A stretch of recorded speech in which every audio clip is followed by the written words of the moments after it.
Did it sting you? Did you kill it? I wouldn't either. I just thought I would get it. What? Yeah, I don't think she did. Me either. Yeah. Oh, I don't want it. Give it to Peyton. Me either.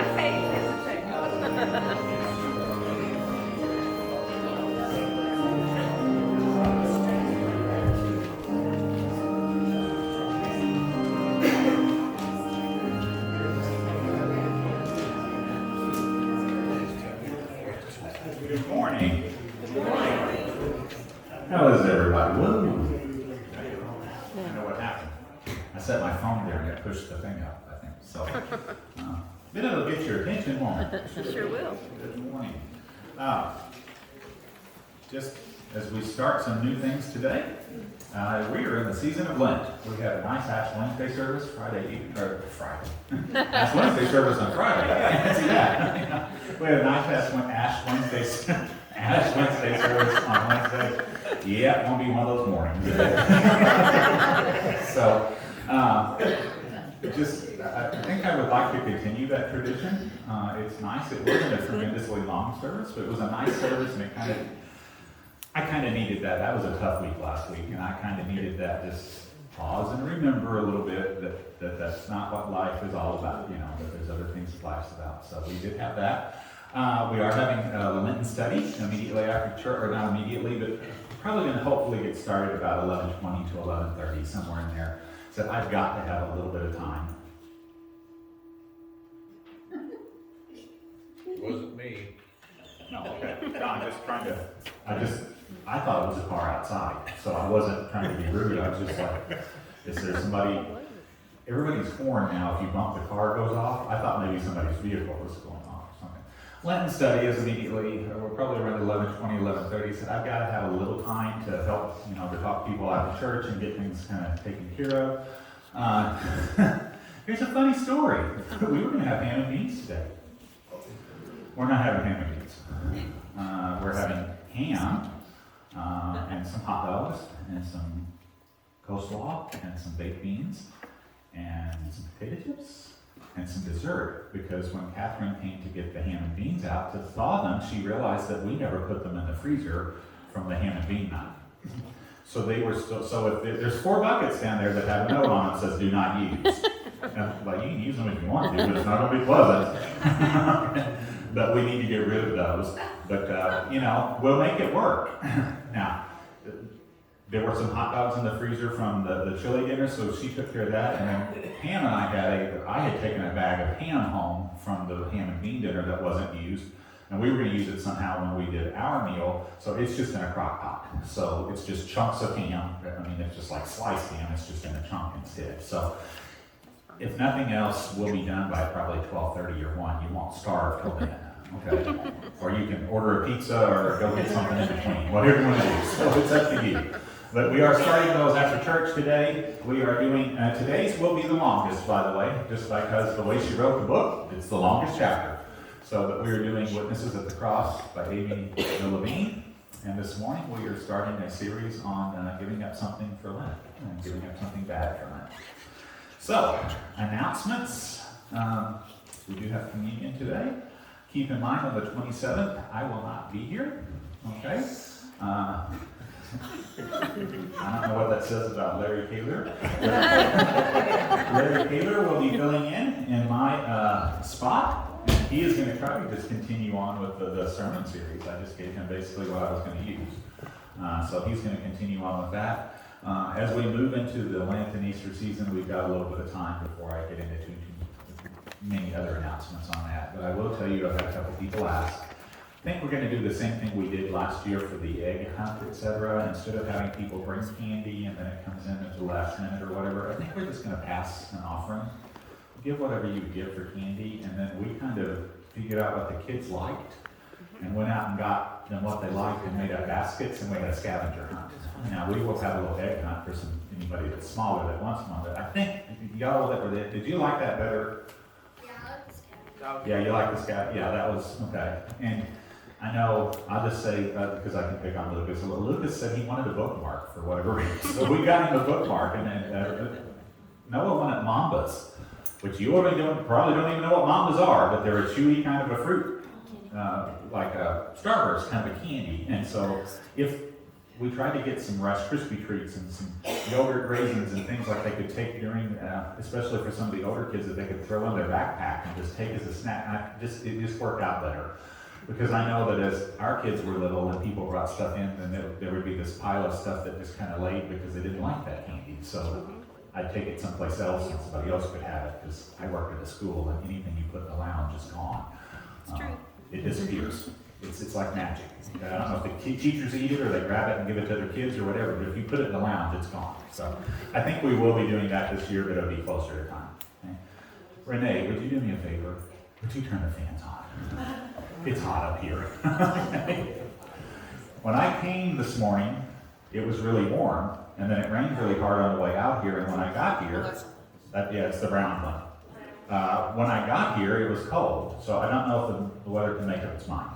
So, Feed My Starving Children is coming up April 9th, 8th and 9th, and Paula's going to make a little quick announcement about that. I have the sign-up sheet, and there are times you can sign up for Friday, April 8th, 6 to 8, or 7 to 9, or Saturday, April 9th, at 9, 11, 10, 1:30 to 3:30, 2:30 to 4:30. So I'll just leave it behind up here instead of passing it around.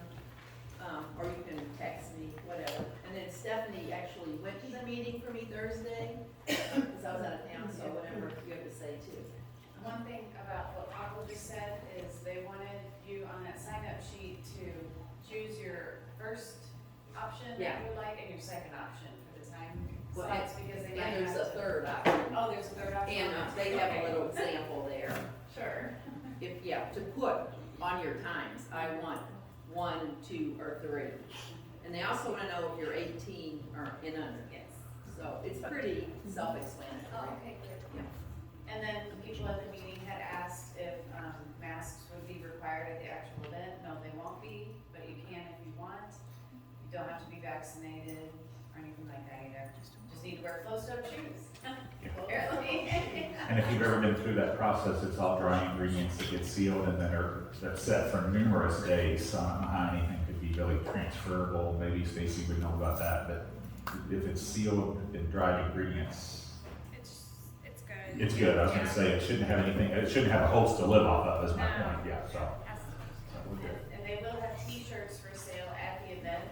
They're actually from 2 years ago when they had to call things off. Mhm. But they said the T-shirts are just for sale for $15 each at the event. Okay. I didn't pick up any T-shirts because sizes and all that. Yeah, right. So, how many have done that before? I enjoyed it. I think we have 6 slots with the amount we've done, so if we want more slots, we'll have to raise some more Stephanie money. found out they're not doing that spot thing. But they're not doing that They anymore. just said if anybody donates anything and they want to participate, that's fine. Good, because that has always been kind of a confusion in my mind of we're buying or whatever. So just sign up and we'll try. If you haven't done it, it is a lot of fun. It's about an hour's worth of work, but they do a very fun process. They play blare music, you dip, you kind of compete. It's just, it's kind of fun. So just make sure you get signed up. Anything else? We have some birthdays, I think. Today is the 6th. So Renee has a birthday tomorrow. Mine's the 8th, then is tomorrow. Bez is tomorrow. Make a note to correct that, where my pen went. Bev Kaler has a birthday tomorrow.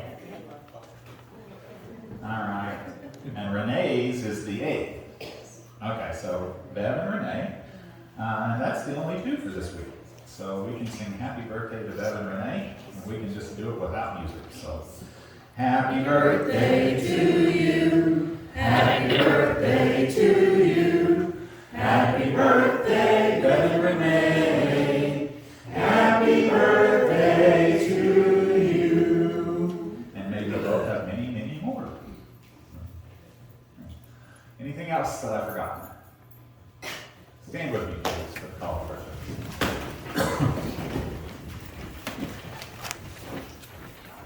Once again, as the season of Lent begins, we are summoned by a gracious and merciful God. We respond to God's steadfast love, calling us together in praise. Let us bow in awe before the one who creates.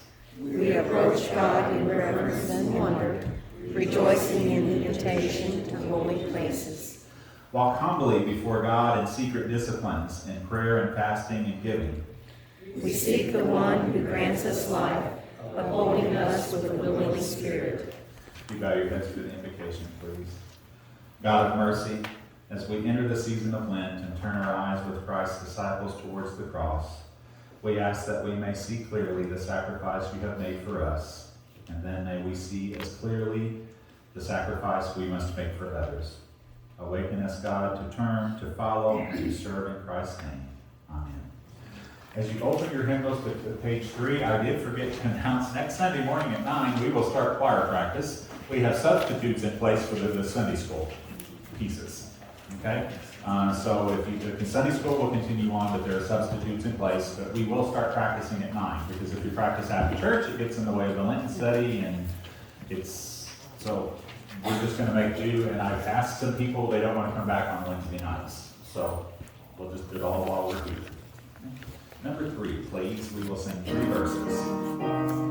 First, second, and third, please.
Good to see Lucas here after he had the bar pulled out. Did you bring it?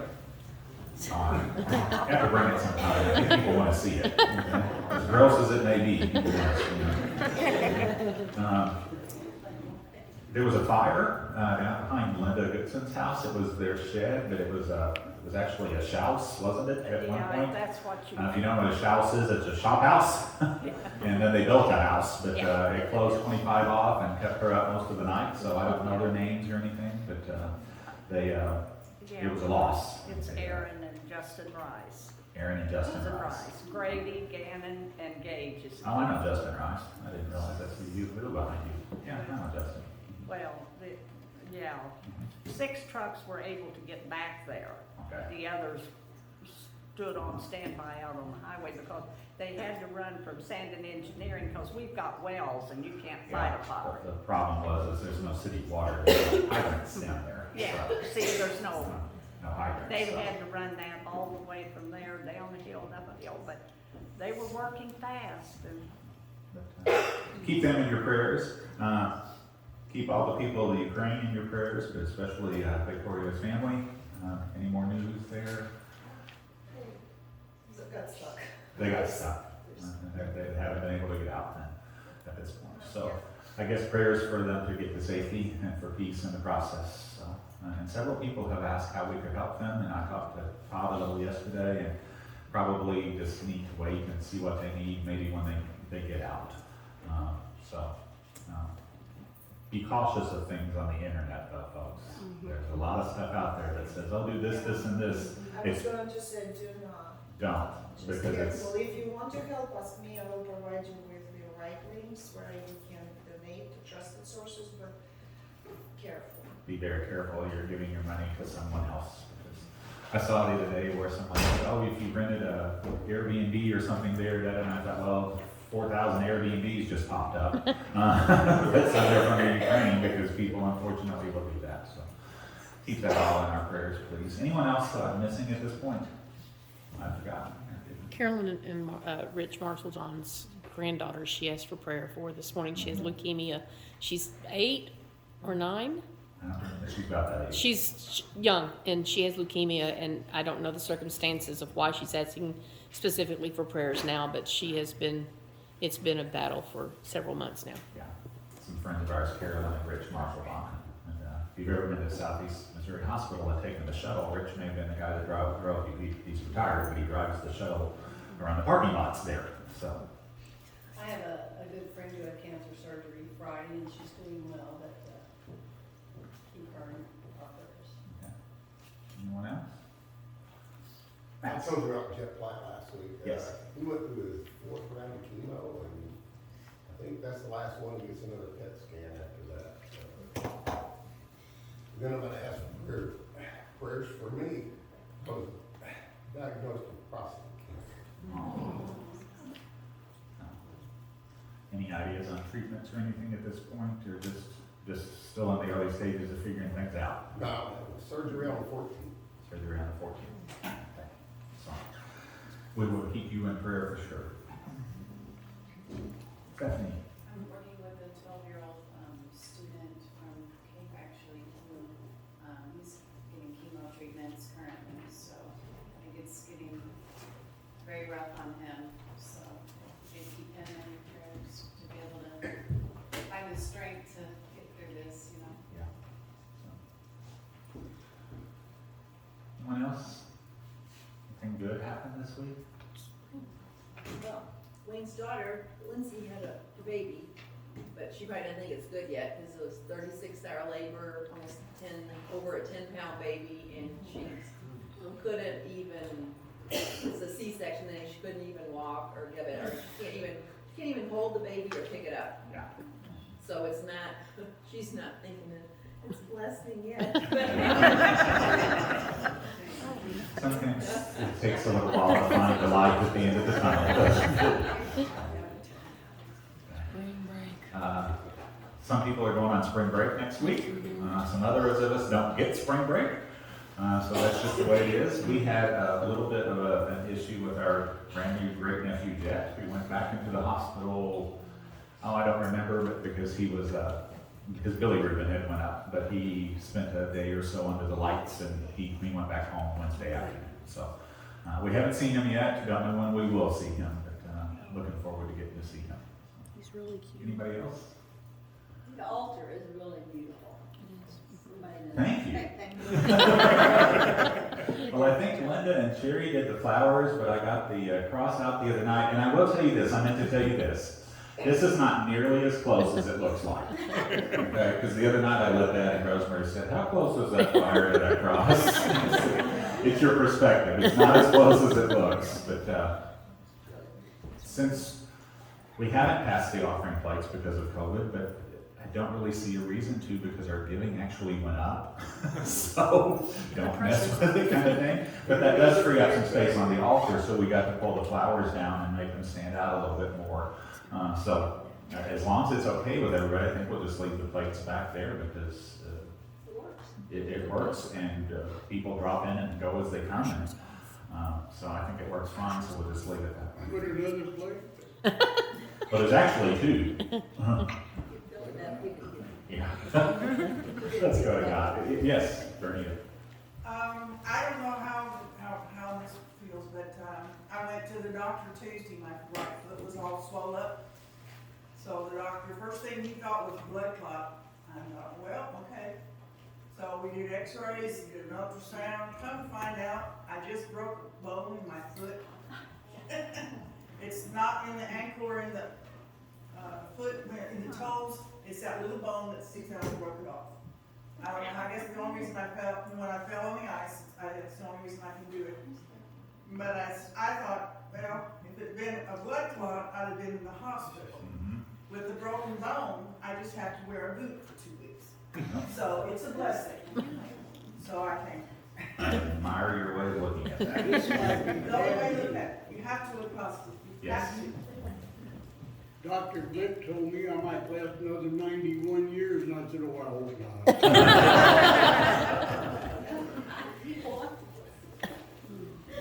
My calendar tells me that next week is the start of daylight savings time, Yes. so just. Reminder. Everybody, yeah.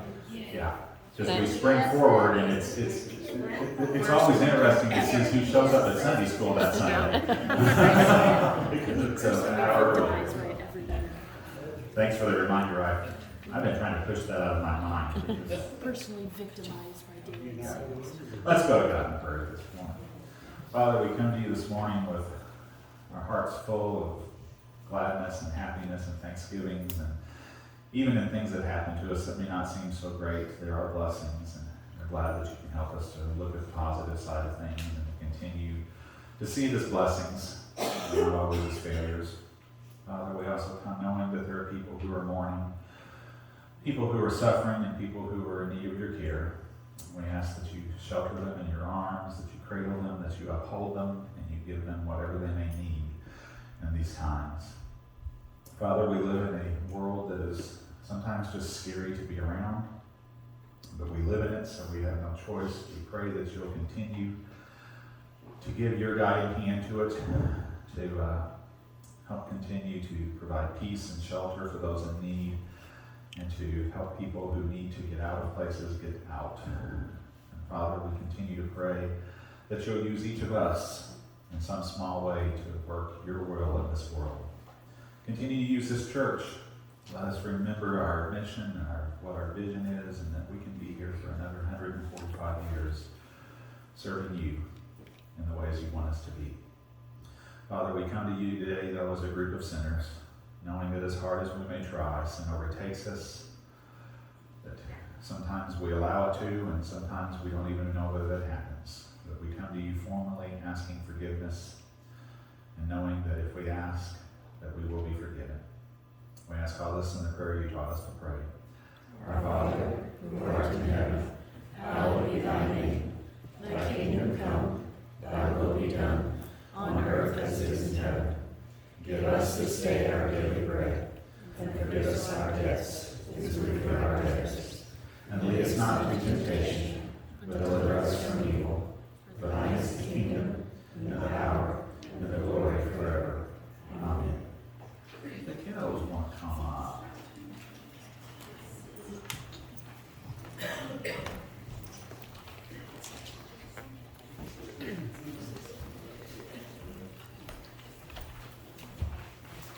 You guys it? Oh, I saw some more out there.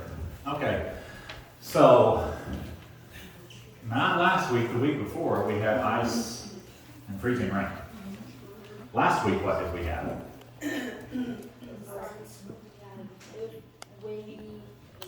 Windy, but sunny, warm, beautiful. Okay. Do you know what the old English word lint means? I'll see if you were paying attention once. Lent, L-E-N-T-E. Spring. Remember, okay? Spring cleaning, that's right.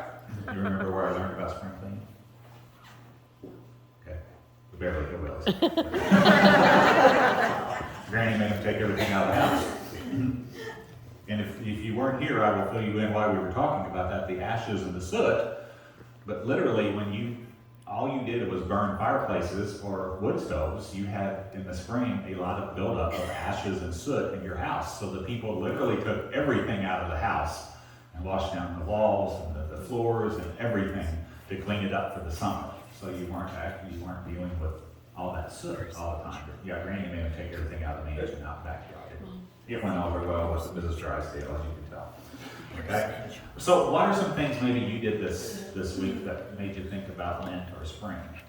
We did a few things without even realizing I did a few things. Play outside? Anybody do what we did? We opened some windows.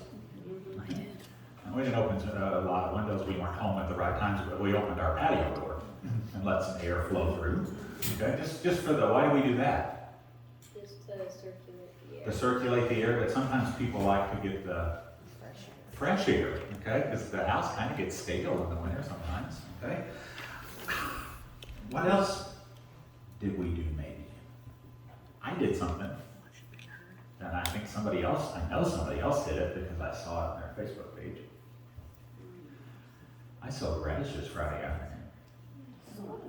Sowed, S-O-W-E-D. I took the seeds and sowed them in the ground and covered them up, okay?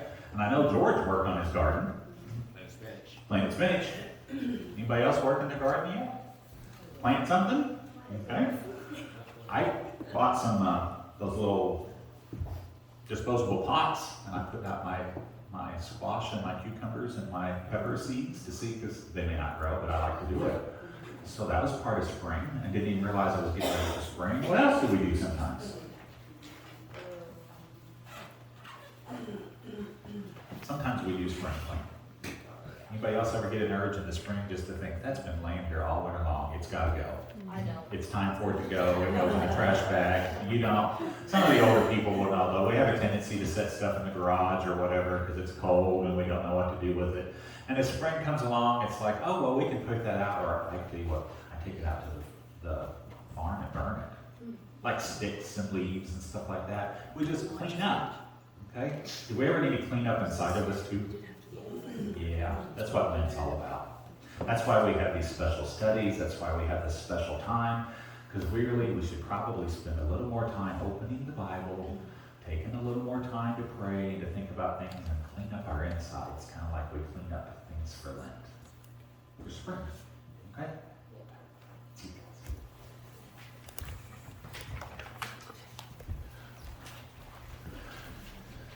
If you open your hymnals to 566,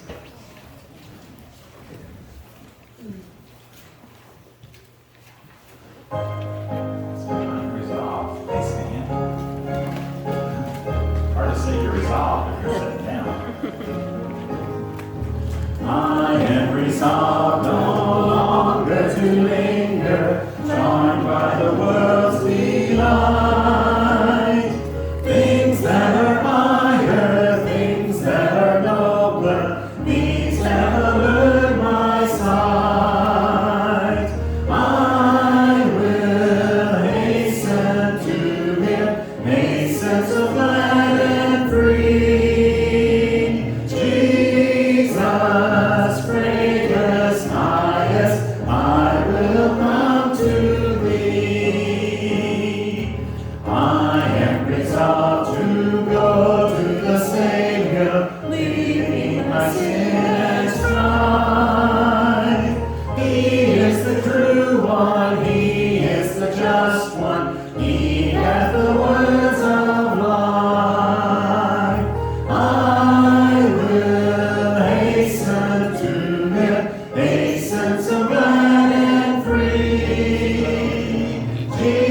Jesus, greatest, highest, I will come to Thee. I am resolved to follow the Savior, faithful and true each day.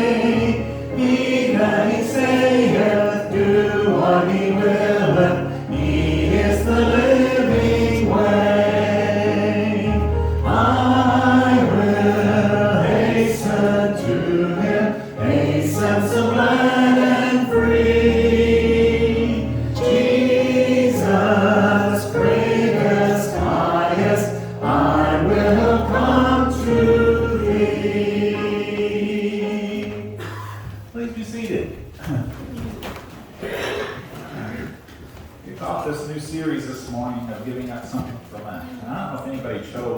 to give up for Lent. But if you did, more power to you, great.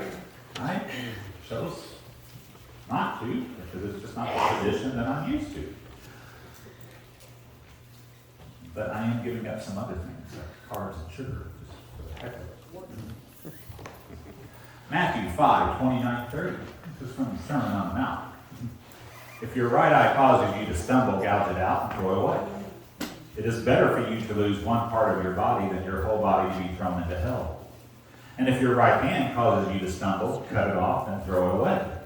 It is better for you to lose one part of your body than for your whole body to go into hell. It's always been such an uplifting scripture, isn't it? It's the one you use when somebody's really down and out. You know? Matthew 16:26. What good will it do for someone to gain the whole world yet forfeit their soul? Or what can anyone give in exchange for their soul? Have you ever been around somebody that's really kind of vocal about what they gave up for Lent?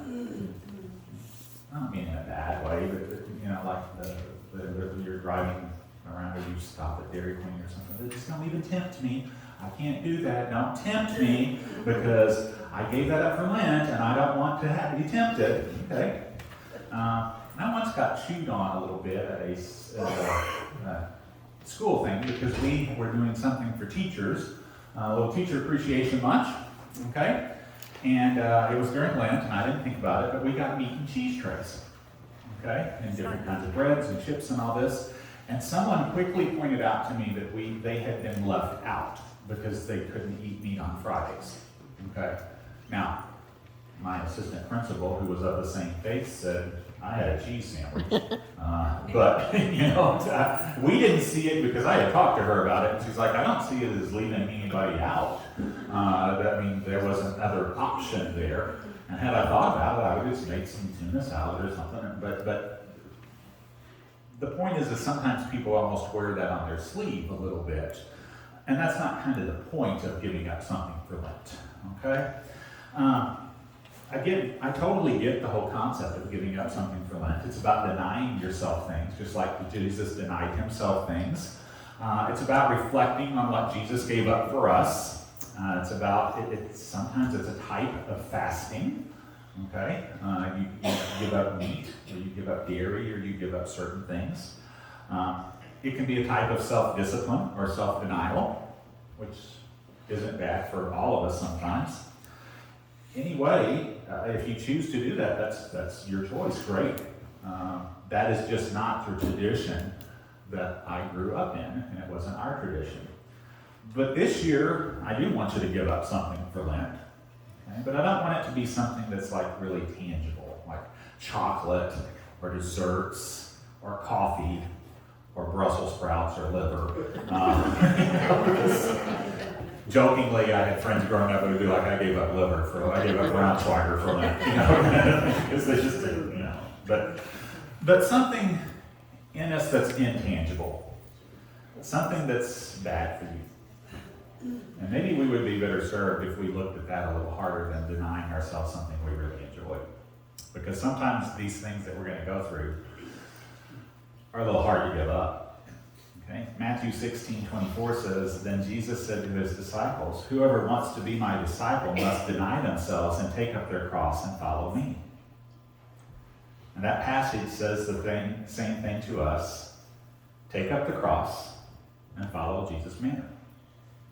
In other words, get rid of those things in your life that prevent you from walking the way Jesus walked and leading the way Jesus led. Now that whole section that we did this morning just came from the Sermon on the Mount, which was given very shortly after Jesus finished calling his 12 disciples and at the very, very front end of his public ministry. Okay? If your right eye causes you to stumble, gouge it out and throw it away. It's better for you to lose one part of your body than your whole body to be thrown into hell. And if your right hand causes you to stumble, cut it off and throw it away.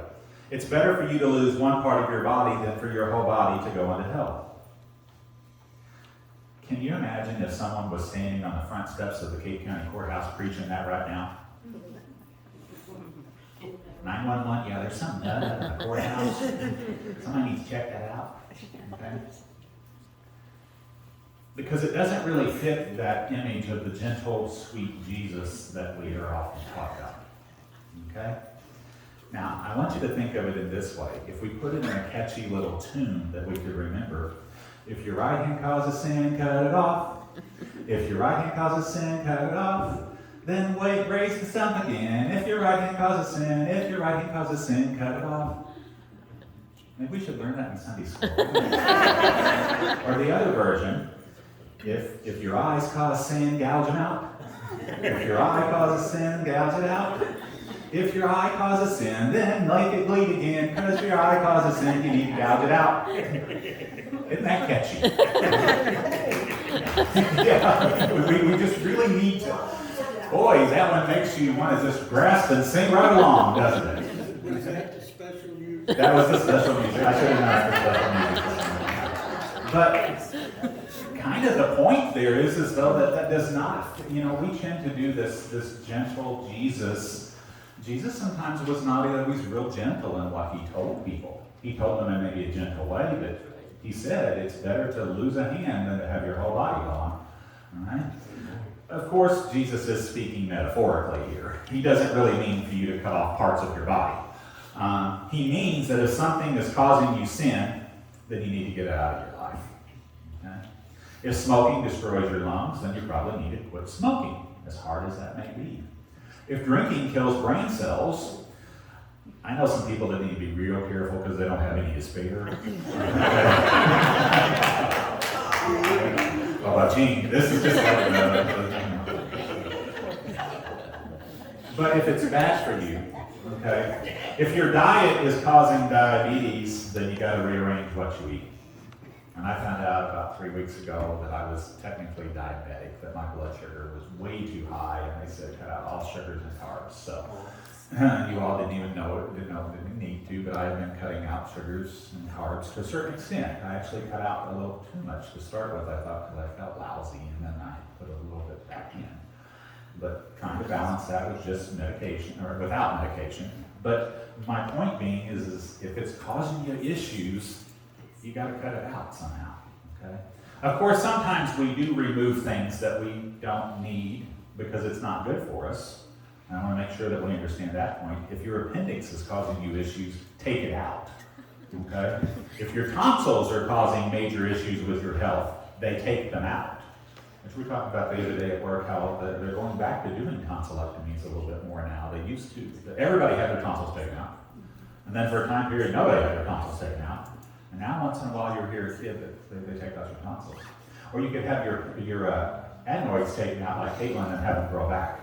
And because we had adenoid surgery and they came in and they said, we really ought to look at taking those adenoids out. And we're like, no, she doesn't have any adenoids. And they're like, well, yes, she does.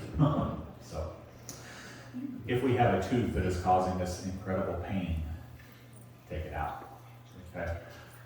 In third world countries, though, dental issues sometimes are a very high cause of health issues because they intertwine with so many things of the heart and so forth. And I remember Dave McAllister and those people that went to Jamaica talking about how many teeth they pulled just because the tooth needed to go. It was infected. If something on your body gets gangrenous, you probably need to get it off. Okay? And the same goes with your spiritual self. If something's causing you issues in your spirit, you really need to get rid of it. And this week we're going to look at 3 quick things that we could get rid of during Lent. And each Sunday we're going to look at some things that we could get rid of during Lent. And I'm going to tell you, you don't have to get rid of all of them. Just think each week about how this affects me. And so the first one is bitterness. Okay? And I tried to find a definition, but I really couldn't find one that was really all that good because bitterness is hard to define. The definitions all say like a ill feeling towards something or a bitter taste, but how do you describe bitter? It's like trying to describe to a blind person the color blue, okay, or the color yellow. You ever thought about that? Okay. If you've been blind from birth, you don't know color. It's not even in your understanding because you've never seen color. So when someone says, oh, that's red, they don't understand red. Right? Bitterness is hard to define. But bitterness, we all know what it is, right? We kind of know what it's like to be bitter towards something. And it can eat away at you. It can cause you to do things and say things that you maybe never would have said or done. But whatever it is, if it's making you bitter, figure out a way to get it out of your life. Okay? Easy to say, not so easy to do. These things to give up for Lent are going to be far harder than giving up a chocolate bar. I'm not making light of anything. I'm just saying giving up bitterness is a lot harder than giving up a Snickers. Okay? Snickers you just don't buy. Bitterness is deep in the heart. But how do you give it up? Another huge one I would ask you to look at is apathy. That's another one that's hard to define. What is apathy? Just not hearing, giving up, throwing in the towel. It's a huge issue in schools right now. Huge issue in colleges right now, the apathy. And it goes to things being shut down, and they got used to not having a lot of deadlines. And we're dealing with a huge number of students that, what do you mean I have to be there Friday? Because you got to be there Friday. Well, no one told me that. Yeah, they did. I can show you the tape. But just the apathy of it all. Apathy opens a door for negativity, pessimism, cynicism, and depression. And the best definition I could find for apathy was the opposite of commitment. Couldn't really find a good definition, but I could find an antonym or an opposite. And apathy is kind of the opposite of commitment. I don't want to make any commitments. I don't want to do anything. I just want to lay on the couch, be apathetic about stuff. Don't talk to me about that. Right? But if it's opposite of a commitment, if you really look at those words, it's kind of opposite of having faith too, isn't it? Because if you're apathetic, it's awfully hard to say, I believe in something. The worst part is you don't even realize sometimes when you've gotten apathetic. It just kind of takes over you. Okay? I looked up how to get over apathy. Okay? Hard to define, pretty simple to get over. Pick one small thing every day. Set one small goal and accomplish it. And when you get used to that, start making 2 small goals or 3 small goals. Anybody else a list maker? I'm a list maker. I'm a big time list maker. My wife makes fun of me. I've got to say it publicly. But I will make a list for Saturday morning. Like mow the grass, do this, do this, do this. Because I get a feeling of accomplishment when I cross it off. Okay? That's just me. Sorry. But the point being is if you have a goal for something, it keeps you from being apathetic. Okay? When I retired, some of you may have had Chris Becker. Anybody remember Chris Becker? She was an English teacher. When I started to retire, I told her I was going to retire. She said, I'm going to tell you a piece of advice. You better make yourself a list of something every day. Today, mine was go to the recycling center and clean out my purse. Guess where I saw her? At the recycling center. Okay. But she said, but if I don't put something down to accomplish every day, at the end of the day, I feel like, ugh, I didn't have a purpose today. Even if it's as simple as clean out your purse, I accomplished something. Now, there's also a viral video that I didn't take the time to show because it's an older one. But it's a general in the Navy who says, every single day you make your bed. Make your bed, make your bed, make your bed. Because if nothing else, at the end of the day, if you've got nothing else done, when you walk in to go to bed, you can say, I made my bed this morning. I got that done.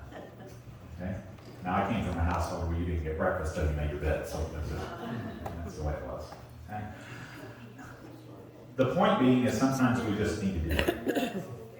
Just be quiet and do it. Okay? Those of you that have worked with kids or other people in school settings, sometimes you get so frustrated because they're working harder at not working than if they just do it. Okay? You have just spent an hour complaining about and doing all this kind of stuff, and it would have taken you 3 minutes to answer those 5 questions. Just do it. So how do we get rid of apathy? Set a little goal and just carry through. Okay? And here's the other one, and this goes along a lot with apathy, the last one. Give up discouragement. Discouragement is a little bit different than apathy. I'd like to say discouragement has the piece that you actually care.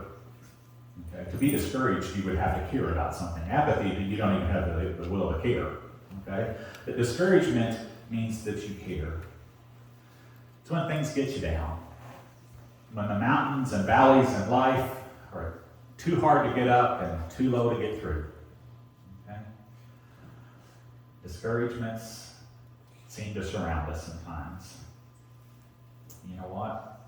There's only one way to get out of a valley of discouragement or up a mountain of discouragement. Walk your tail off. Decide you're going to do it. Face the fact that whatever it is discouraging you from moving forward. And we don't always realize that. Well, we may be thinking, oh, I'll do that tomorrow, I'll do that tomorrow, I'll do that tomorrow, and everybody does that. There's things that lay on my desk that I keep thinking, oh, tomorrow.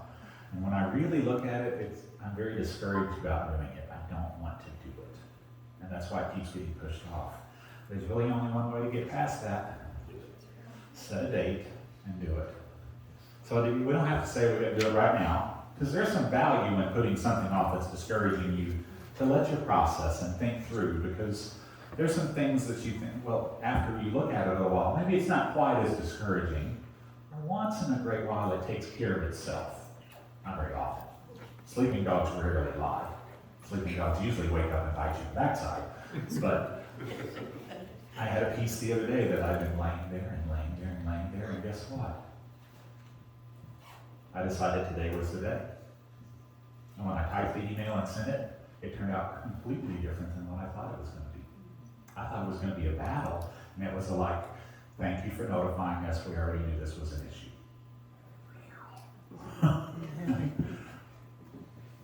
But I wouldn't have known it had taken care of itself if I wouldn't have said, I got to do that. And actually last Monday morning, I started looking at that and saying, I need to do that at some point. Before the end of the week, that one's going to come off the desk some way or another. It's got to go. Same thing in your life. Okay? So this week, give up or look at bitterness, apathy, and discouragement. Because if you can give up those three things, it's going to better prepare you for that joy of Easter morning and the miracle of the crucifixion and the resurrection. Amen.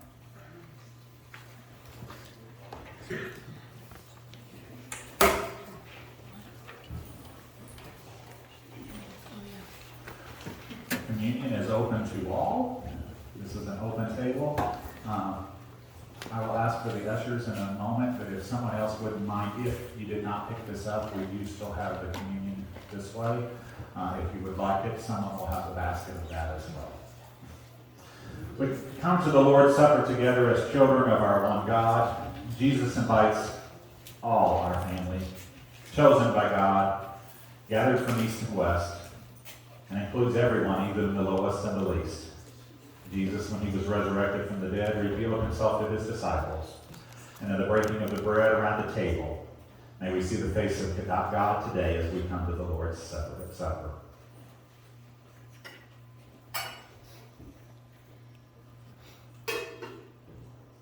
We consecrate these elements through you, that they may be used to cleanse our souls and renew our spirits. On the night he was handed over, the night before he was crucified, Jesus gathered with his friends for a meal. And he took the bread, and after blessing it, he broke it, saying, "This is my body, which is broken for you. Do this as often as you eat it, and remember me." And in the same manner, he took the cup, and says, "This is my blood that's poured out for you. Take and drink." If the ushers would come forward, please.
Take and eat. This is my body broken for you. Do this in remembrance of me. Jesus, as we take this bread, let it be a sign for all that you did for us and who you are for us. We thank you for this bread of life.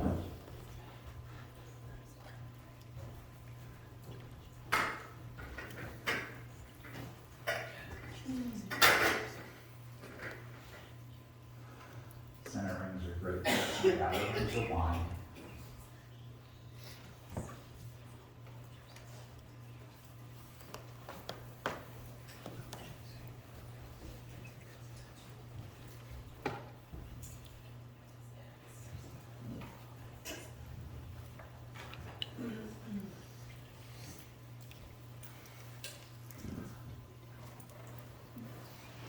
This can be your personal communion, and you can take it as it is passed, because it's difficult to hold. Jesus, as we drink this cup, let it be a sign for us, for all you did for us, and who you are for us. Thank you for that you bring us peace that passes understanding. Take and drink.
Jesus Christ, through your death and resurrection, we reconciled the world to God. And through your example, you have shown us a way to peace. Give us strength as the people of God to be channels of peace in the world, speaking your peace, living your peace, and always longing for that moment of eternal peace when we shall see you again. Amen. You open your hymnals to 488. It says we're going to sing 5 verses because that's what I'll cut it off. Lydia will cut it off because we've only got 4 verses in the book. So, stand with me, please.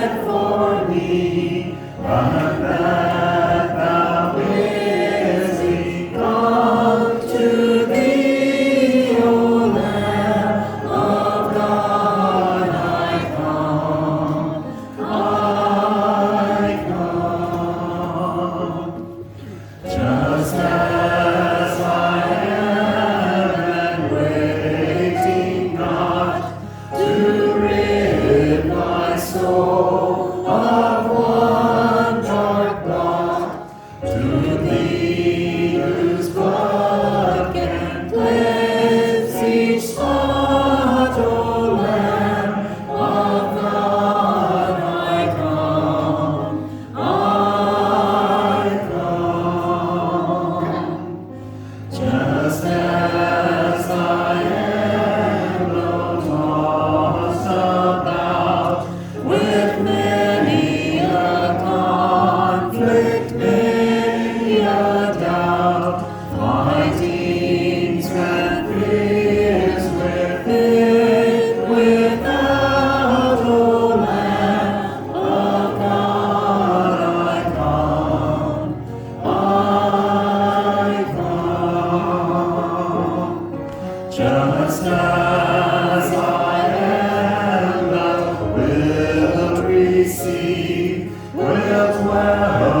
see what is holding you back from a better relationship with God and others. Give up something bad for Lent.